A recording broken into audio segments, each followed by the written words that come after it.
Smackdown, pop or drop. Pop's good, drop's bad. I'm Will, that's Brandon. We're the Cousins of Destruction podcast. Let's cheers and talk about some wrestling, huh? Good week here for SmackDown, at least. I thought SmackDown was great. Started off, Albany, New York is where we are at tonight. The ring is when they turn it all red, like a red carpet. We are celebrating the King of the Queen from Nia Jax winning. She comes out. Nick Aldis is already out there ready to crown her. Basically, she says she's coming for the title. Bayley comes out, the current women's champion. I know most people forget that because she's never on TV right now, but she comes out, and before she even makes it to the ring, Piper Niven and Chelsea Green beat the shit out of her. And then they go into the ring while Bayley's basically just dead. And Chelsea Green takes the mic and says, you don't have to worry about Bayley because by the time SummerSlam comes around and you get your title match, it will be Piper Niven who's champion, which Nia Jax immediately responds by saying, I don't care who's champion. It's going to be me no matter what at the end of the day. This was fine to me. I'm going to give it a pop. That title has had absolutely no drama around it since WrestleMania. Now it has some drama and story around it, so that's better than nothing. Yeah, I'm going to give it a pop as well. Stated before, nothing really involved with it. Now when they do something with it, I can't really complain about it. Yeah. Bayley seemed kind of be an afterthought, to me at least. You got Chelsea Green on the mic, who I thought was really good, really showed she's good on the mic, which is great for Piper because Piper needs that. And Nia did pretty good as well.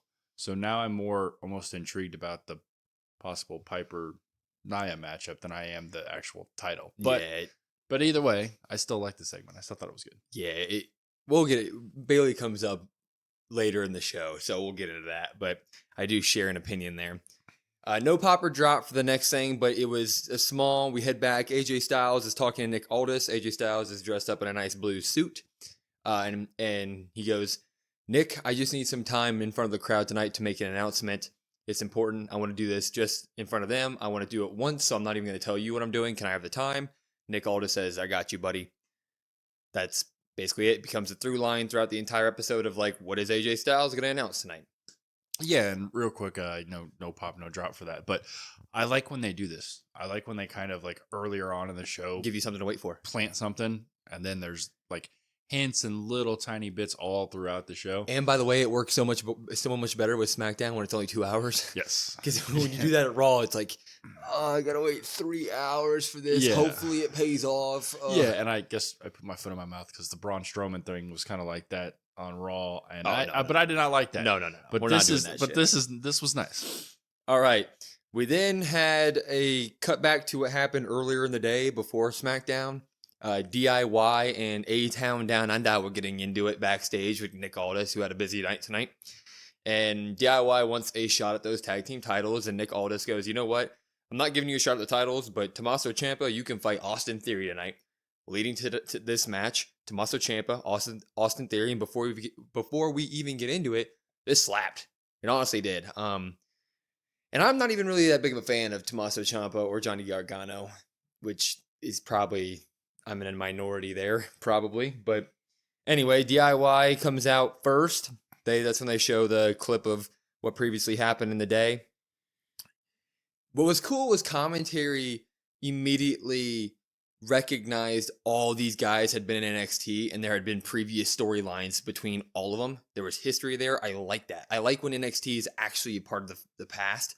I don't like when superstars get to the main roster and then we act like, who's this guy? Let's just introduce him as something completely new. No, NXT is it's a live show. It's part of the weekly programming at WWE. It's part of the wrestling, storyline and events. Acknowledge it.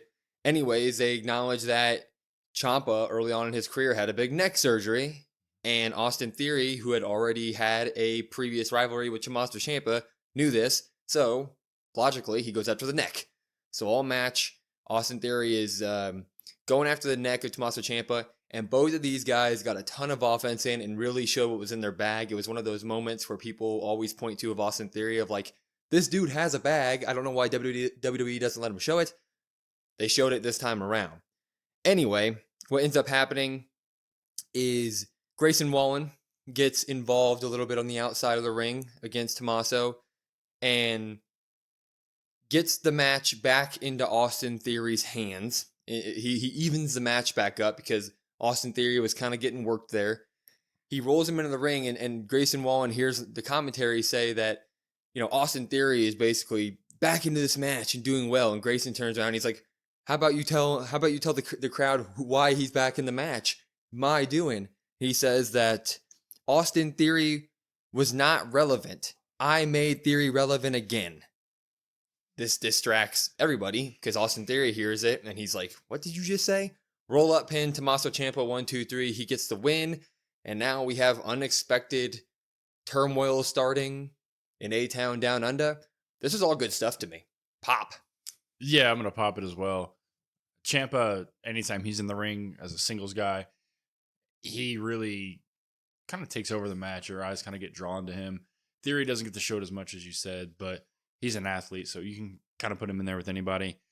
The Waller storyline, I guess, is something I didn't expect. Yeah. Especially something so early when they haven't done anything with those belts. But I guess that's going to be a good way to break up the tag team. But you didn't really build a tag team, so I don't really know why they would do that. But yeah, it's like I'm popping the segment as a whole in terms of the match was great, and I like a little bit of drama. Mm-hmm. But it does seem like, whoa, we're starting to break this group up. They haven't even had a real title defense yet since Mania. Right. Like, where is that coming from? Yeah, and maybe they're going to somehow, I don't know, somehow catapult that into something. I assume DIY gets the belts, which is I'm indifferent on. Not really. I don't really see the excitement for that. No, hell no. That seems what it's probably going to lead to. But I mean, don't get me. If you can give me like Theory and Waller against each other, right? You can sign me up for that. But them as a tag team, I guess I just don't. I don't know why you have them win the belts and then they just do nothing, and then they're like, "Oh well, I'm better than you," and it's like, "Well, this doesn't." Especially because like on social media and stuff, they've been partying. It looks like they're like, totally in a bro love circle. Like this was really out of left field, but again, the overall match and everything was great. Mm-hmm. So that's what I'm popping. We then go backstage to Naomi. And Naomi is demanding a match against Chelsea Green and Piper Niven with her and Bayley. We're back to them not knowing what the fuck to do with Naomi, per usual. That's kind of her career. I'm not going to pop or drop this, but that just happened. But the segment turned good when LA Knight enters the frame. Yeah. And he looks at Nick Aldis and he goes, I'm here for one reason. I just want to ask you if you've seen Logan Paul. And the crowd goes wild, and Nick Aldis points. He goes, no, maybe that way. Commercial break happens. We come back. LA Knight's still on screen with Kayla Braxton at this point, who is giving him absolutely nothing, by the way. She wouldn't respond. He kept going, you can respond whenever he said something, and she just was like, okay. Like, Kathy Kelly's much better than Kayla Braxton on the mic. Anyway, he said, Logan Paul is not here tonight, but I want a shot at that United States Championship. So he has officially called out Logan Paul, which is great. And then, real quick after that, Carmelo Hayes enters because that's his current feud, I guess. And the funniest thing of the night happens. Carmelo Hayes, he has his promo ready, memorized, and he accidentally goes, why would LA want to fight you? To LA Knight, where LA Knight immediately responds, if I wanted to face myself, I'd look into a mirror. Get your names right, kid. Yeah, it's just I'm popping this segment. But LA Knight's so good. The rivalry against Logan's gonna be awesome, and Carmelo needs a little bit of work. Yeah, I would say we're popping it as well. Admittedly, I said just last week I thought that they should maybe put LA into the title scene with Cody because I wanted to see him do something. That obviously got a little bit of backlash, which I understand, but my point was you got to do something with LA. You can't just have him sit there. He's too good to just sit there. Have him going against Logan. Those promo battles are going to be great. Well, Logan wasn't even there, but he posted a nice little promo on his couch on social media. He was like, Yeah, I'm not there this week. I'm drinking wine. I'm sitting here with my pregnant wife with the championship belt, and he just flashes the belt. He's like, I don't owe you nothing. I like being champion. You don't deserve this. That's good stuff. Yeah, so this is going to be good. I mean, Yep. and obviously, like you said, Carmelo, a minor slip up, and Carmelo kind of gives away who's obviously what's going to happen here with them, which was weird because they had like a one-off like interaction, Yeah. and you're like, okay, this is what they're going to do, and then it hasn't really happened there That, either. that's called Logan Paul will never wrestle on a normal SmackDown or Mhm. Raw. So Right. you need a guy to wrestle LA Knight on a SmackDown. Mm-hmm. That's what that is. But I mean, it. I don't want to drop this too quick because it's time to put a strap on LA Knight 100%. And a Logan Paul feud that just screams fireworks. It is going to be great, and LA Knight deserves to get the win on that. Yeah, and those are both guys that luckily you don't have to have them in the ring every single week to progress the storyline. Oh yeah, Since they're both really good on the mic, you can Yeah. have them progress that without them getting physical. So it really kind of builds up that match of like, okay, now these guys finally get their hands on each other. yeah, 100%. Anyway, we cut randomly. Apollo Crews is standing in the ring. No, Who? Apollo Crews. No intro, no nothing. And I go, oh, I like Apollo Crews. He's a good in-ring guy. I'm like, oh, what are you gonna do here? Andrade walks out, cuts to a scene earlier in the night where who was it? It was Angel Garcia was talking to Andrade, trying to get him to join Los something Batismos, whatever it's called. Yeah, Phantasmo del something. Yeah, that their group. Yeah. Anyway, that's randomly happening now. He told him no. So the match happens. This match was actually pretty good. Andrade came out really strong, and I thought it was going to be sort of a squash match. He came out with like a drop kick into a German, into like a I think he did like a cross body off the top rope, but it was like a lot of offense from Andrade quick, and I was like, oh, they're really going to do my boy Apollo like this real quick. But then Angel Garza comes out, and the effery starts to happen. Apollo Crews then goes on a little bit of a rampage. He gets a lot of offense in here. Ends up ending with Andrade did a spinning back elbow, which looked really good, 10 times better than Chris Jericho ever did it. And then he had his finish on him, 1, 2, 3. But Angel Garza comes out at the end of it, or Santos Escobar comes out at the end of it with Angel and everybody. And they basically want to handshake Andrade to join the group. He walks right past them. So we're getting a storyline over there. Pop the match. I'm gonna give this a pop and a drop. Pop the match. Drop that storyline. Like, just because he's a Mexican dude doesn't mean that we just need to throw all these guys into groups, man. Just let Andrade be Andrade. Yeah, I'm going to drop all of it, Mm. even the match itself. I agree 100%.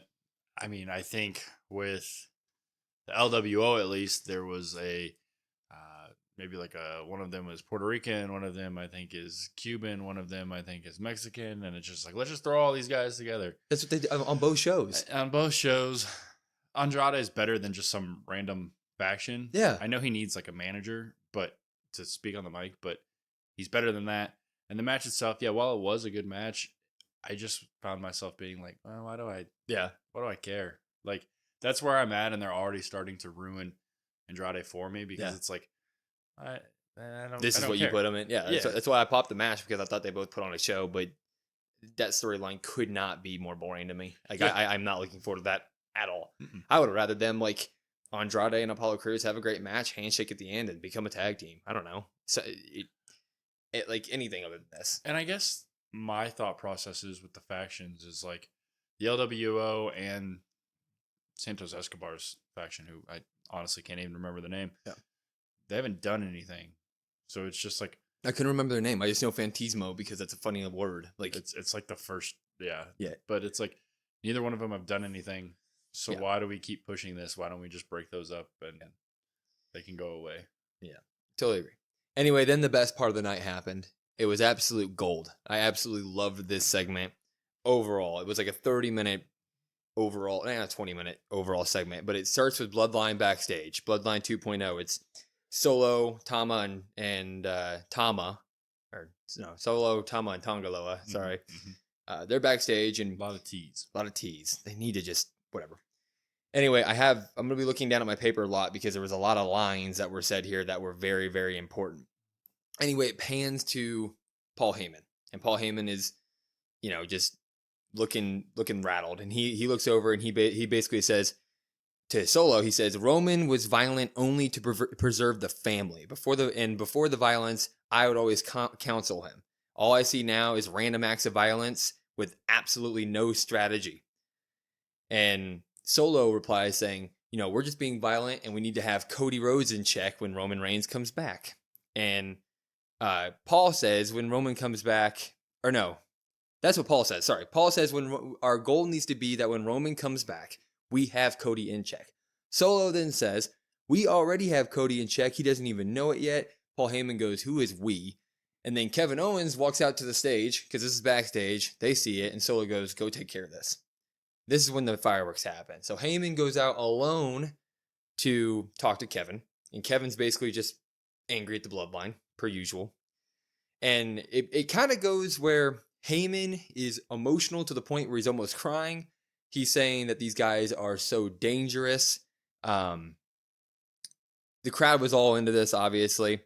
And Paul Heyman goes, I think that you and I have a mutual interest. And he goes, just before I even start talking to you, I want you to know that Roman respected and always acknowledged you as his enemy and as an actual threat to the title.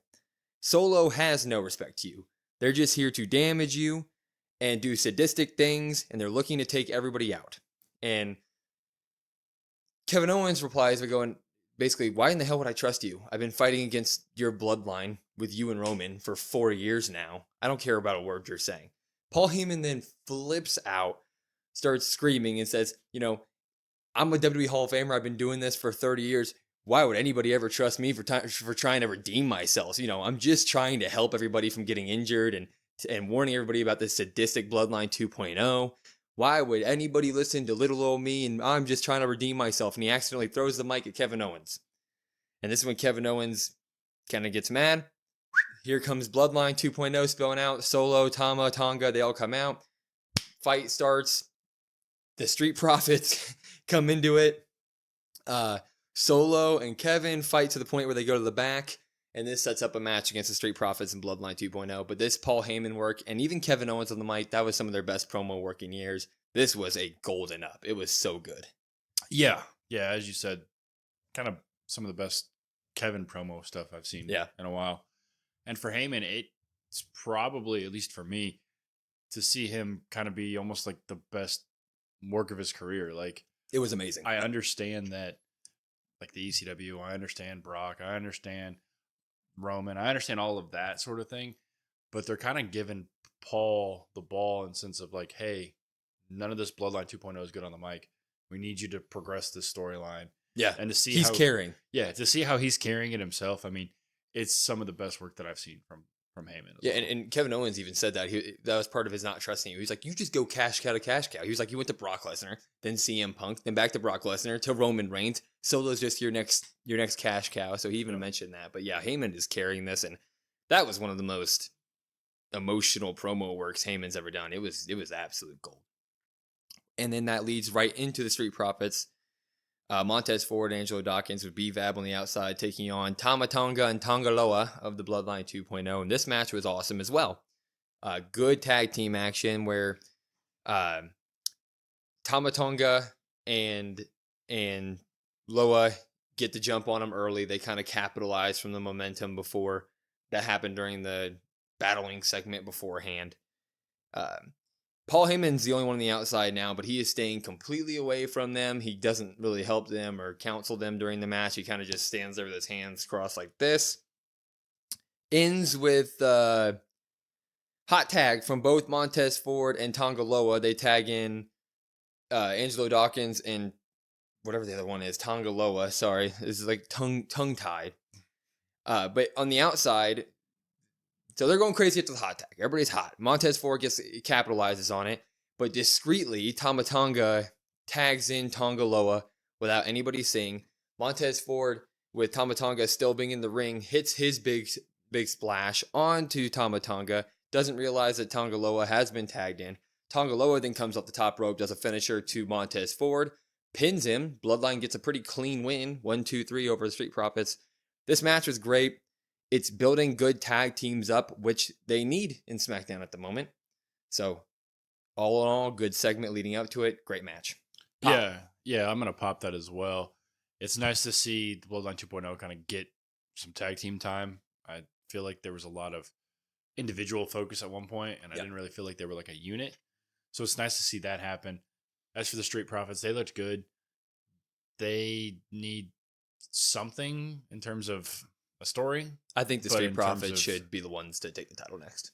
Yeah, that would be my pick as well. But they need some sort of story. But here you make them look strong, and technically with like the blind tag and stuff, you don't make them look weak. Like they didn't go out and get destroyed. So they're always good, but they need something to be taken a little bit more seriously. Maybe if DIY wins the belts, maybe they go after them. I don't know, but all in all, yeah, it was good. It was nice to see. Angelo Dawkins has really improved too. Like I was watching that match because we all know Montez Ford can go, but they hot tagged Angelo Dawkins a few times, and both times I was like, it was good. Yeah, it's nice to have him. He's kind of like the bigger guy. He's not going to be the workhorse of the tag team, but to come in and get his spots and kind of shine in those spots, because before he kind of gets tagged in, and you're just like, well, when does Montez come back? Yep. So it's nice to see him improve as well. So next up, we have a women's tag team match, but our tag team champions are not in it. Very quickly backstage, Jade and Bianca run into Indy Hartwell, where Indy Hartwell breaks the news that Bianca hurt Candice LeRae during their match at King and Queen of the Ring, where Jade immediately says, you know what, Indy, you keep coming at us like this, and I'll put you right next to her. End of segment. But we now have Bayley and Naomi taking on Chelsea Green and Piper Niven. Yep. Anyway, basically how this match worked was whenever Chelsea Green was in the ring, she was getting her ass whooped. It was all about getting Piper in the ring. And whenever she was in the ring, she dominated whoever. We're obviously building Piper up to, in my opinion, they're going to have her beat Bayley and build her up to the point where we have two giants go at it with her and Nia Jax at SummerSlam, but whatever. Because Bayley gets absolutely no respect. That's his prediction for SummerSlam, everybody. Yeah, basically. Put that on the bingo card. A lot of fighting was outside the ring on this one. They gave him more time than I thought. When Chelsea Green first tagged in Piper Niven and she started dominating, I went, this is how this match is going to go. This is going to be 4 minutes. Instead, it was a couple commercial breaks. A lot of good stuff. Naomi got some good work in. The crowd really doesn't know how to react to her at the moment. Neither really does, but anyway, Naomi's in the ring. She hits the rear view, and that's her finisher. She starts to pin Chelsea Green, looking like a 1, 2, 3, but before the 3, Piper Niven runs in and does like a backdrop on her. Like, I don't know if it's her finisher. It's like her own annihilator of sorts. To Naomi's back. She then takes Naomi off of Chelsea Green, pulls Chelsea Green, puts her on to Naomi. 1, 2, 3. Piper and Chelsea get the win there. I'm going to go ahead and drop this. Unnecessary. Like, I'm glad Bayley's involved in a feud, but like, it also something that I didn't know, that I didn't specify when I was going through it was the entire time Bayley was the one getting worked and trying to hot tag in Naomi. Bayley's your champion. Why is Naomi getting the hot tags here? Why are we working over Bayley all match to get Naomi into the ring? It doesn't make any sense. Like, this doesn't make any sense. Nothing makes sense here. So I'm dropping it. Yeah, I'm gonna drop it as well. Yeah, I did like what they did with Piper. That was nice. I mean, I make her strong. I really find myself kind of liking that duo, that team of Chelsea Green and her. Chelsea Green. Yeah, Chelsea Green's kind of like just that obnoxious woman, and Piper's the muscle, obviously. But yeah, in terms of, I get you want Bayley to have a match of some sort, but this was not it. Naomi, I could care less about. I didn't really care about her when she was with Bianca and Jade. It was just kind of like, you know? And I've always kind of felt that way about her. So yeah, I don't really know what they're going to do, because I think the logical thing, as you said, is Piper probably takes the belt off Bayley in Glasgow or wherever it is. Yeah. Since she's from there or nearby there. And you get that kind of like feel good moment, but then we have Piper and Nia, and I'm not a fan of that. Yeah. So I feel like they've kind of booked themselves in a corner. Yep. and I don't really know what they want to do, and I find myself not really caring. Like, Yep. that belt kind of means nothing to me right now. I don't know what WWE's issue is, and even with Triple H running the show right now, with not being able to push Bailey as a champion. This is not Bailey's fault. They have literally given that woman like it feels like 10 minutes of TV time ever since WrestleMania. There's been nothing for her. Yeah. Nothing. So I don't want people. I'm not on the boat of like, well, just Bailey just isn't a good champion. You know, no, she has nothing to work with, and it looks like they're already going to throw her to Piper's, you know, feast, and that's just I don't know. They need to figure it out with Bailey. Yeah, I mean, you go back to where she didn't have a match at that one Mania. What was it? 2 years ago, 3 years ago, and she did like the ding dong host thing. So that was kind of really when I first started noticing, like, oh, okay, they don't really know what to do. And you fast forward to this, SmackDown's really in a weird spot because, like, I know you have Nia and she's your queen of the ring, and you want to build her up. I get that, but you have the two most dominant women's wrestlers on SmackDown and a tag team, and it really kind of just makes me not care about the actual singles women's title. Yep. Anyway, we'll move on to the final segment of the night, the one that everybody's been waiting for throughout the entire show. AJ Styles is going to make his big announcement.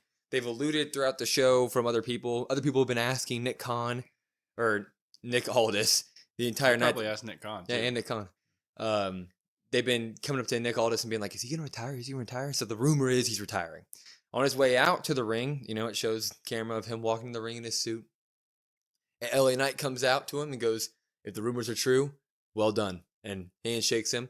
He then walks over, Cody Rhodes. Cody Rhodes is there, and AJ leans into him and whispers something. That's it from him. And on the way out, he sees Luke Gallows and Anderson, OC, Carl Anderson, and he goes, come out, you're coming in the ring with me. So he comes out with the OC. Basically says to the crowd, he gets a mic, he's in a nice suit. He basically says to the crowd that, you know, I was at my son's graduation last week and I realized, man, how many of these have I missed throughout my life? He goes, Nick Aldis has made it pretty clear to me that I had my shot at Cody's title, and that means I lost. I now go to the back of the line, and I don't have the time left to do this. He goes, I think it's time to stop being a phenomenal wrestler and become a phenomenal father. He calls over the OC. They do one last too sweet, dap each other up, and then he calls out Cody Rhodes. Cody Rhodes comes out. They give him the full entrance.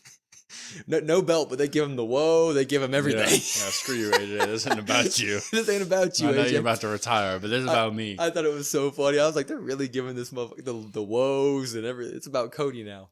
It's a modern day Hogan. Yeah. Cena. I'm telling you, it's just what it is. And Cody gets Mike, and he goes, you know what? I barely know you. We've exchanged texts one time. It was after our Backlash match, and you texted me. It was something like, "Are you like?"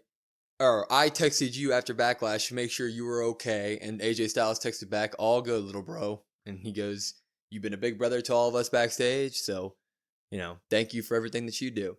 And they start to cheer for AJ Styles. Mm-hmm. He's posing. Yeah. He's raising his arms. Cody walks over, raises his arm. You know, AJ's retiring. Gotta off to hit all the points. off into the sunset.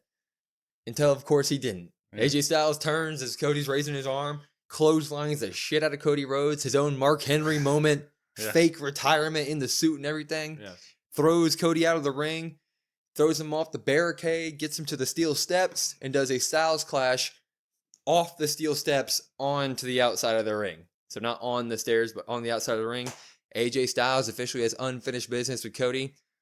I'm going to give this a pop. You know, they put on a show at Backlash, so give me another show. We've been talking about how Cody needs a back and forth rivalry. Can't just keep going from guy to guy with nothing. This now has good build. Give us a good story. Yeah, I guess on the fence. Can I give it both? Ooh, can I give it a pop and drop? Yeah. So I'm gonna give it a pop for this segment. I thought the segment was really good and some really good work by AJ. I'm gonna also pop that. Hey, we're gonna have a decent rivalry here. Yeah. We're gonna build something, which is what we talked about before. I'm gonna drop it in the sense of you made Cody kind of look stupid here because it's like, oh, well, AJ's retiring. Oh, shucks, man. Me and AJ just had a really good match, and he's done. My good old buddy Man. AJ Styles. And it's just like, well, everybody knows that AJ's not retiring. So you kind of make Cody look stupid there a little bit. Well, no, in WWE kayfabe, come on. I understand, but like, I know that us watching, we're like, okay, AJ Styles isn't retiring, but in kayfabe, Cody's in character, man. Oh, well, this character's stupid sometimes, is what it is. He's just a stupid face champion at times. It's just like, I get it. And like I said, you're going and you're building the rivalry, but we all know how it's going to end also. So it's like, yeah, we're giving AJ like some time in the title scene. We're giving him against Cody, but we know AJ's not going to win. So it's also like, we're just filling time. You know? But it's like similar to. I'll enjoy it though. Don't get me wrong. I'll enjoy it for what it is. That's the point. It's similar to Roman, as in we all know at home Cody's not dropping the belt, but like the point is to just give us really entertaining matches until the moment comes. Yeah. And this will do it. Yeah. That's like back, when they were feeding Logan Paul and stuff to Roman Reigns, we're all like, okay, yeah, right. But the matches were great, so it ended up being like good stuff. So that's what I see here. Some potential, and talking about fantasy booking, that the forbidden door is now open, right?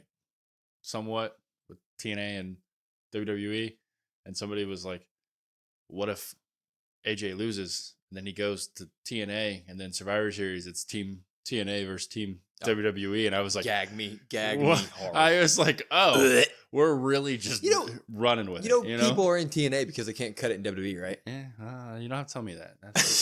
I know this. Anyway, those were our pops and drops for this week's episode of SmackDown. Very, very good episode from our pops. Yes.